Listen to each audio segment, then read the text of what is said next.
We are those of Quo, and we are aware of your query, my sister, and we are glad to speak to you concerning that which is called money. The virtue of money, or as this instrument would call it more generally, supply, is that it creates a way to fill the needs of the self and those who are dependent upon that self. Without money, the body has no way to be sheltered. There is no way to clothe a person without money. Money is a great blessing. There were times upon your planet when the barter system, as this instrument would call it, by and large replaced the need for coinage. In this system, there was the give and take between peoples that respected all the value of all of the various kinds of labor for which entities have gifts. There was an equal appreciation of hard work, such as labor in the land, artistry of various kinds, craftsmanship of various kinds, and the services which entities would offer each other. In this environment, supply was easier to see as that which flowed between entities as a kind of nutrient.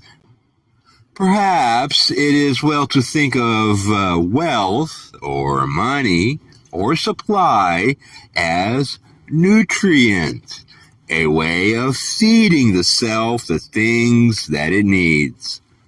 Money or supply in and of itself is innocent.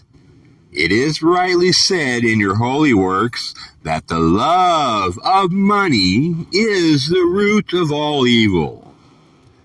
When entities see money as a kind of energy that flows through their lives and extends out into others' lives, then we feel that money is given its appropriate value.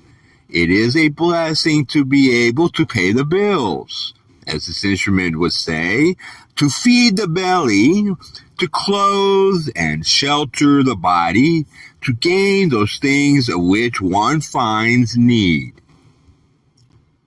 When that which may be called greed and acquisitionness enters the thoughts concerning money, so that money is amassed and put aside for its own sake, it begins to be toxic.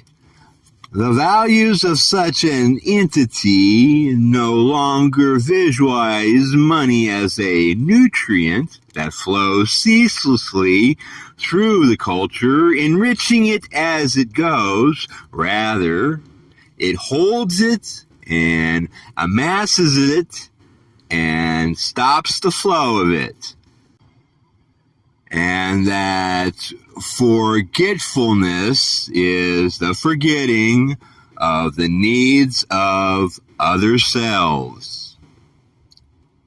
Interestingly enough, it is to the one who is most generous with that nutrient of money and who makes sure that that which is received is passed on, to whom abundance comes most easily.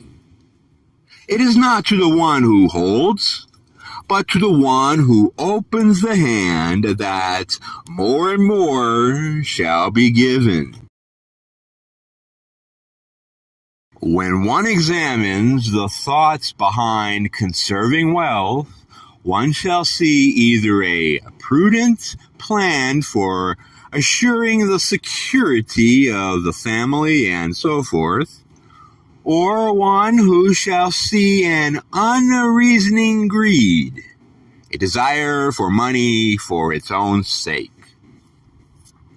When there is a reasonable and just plan at work in the conserving of the work of your hands and the labors that are translated into salary and money and supply, there is no greed involved, but only prudence.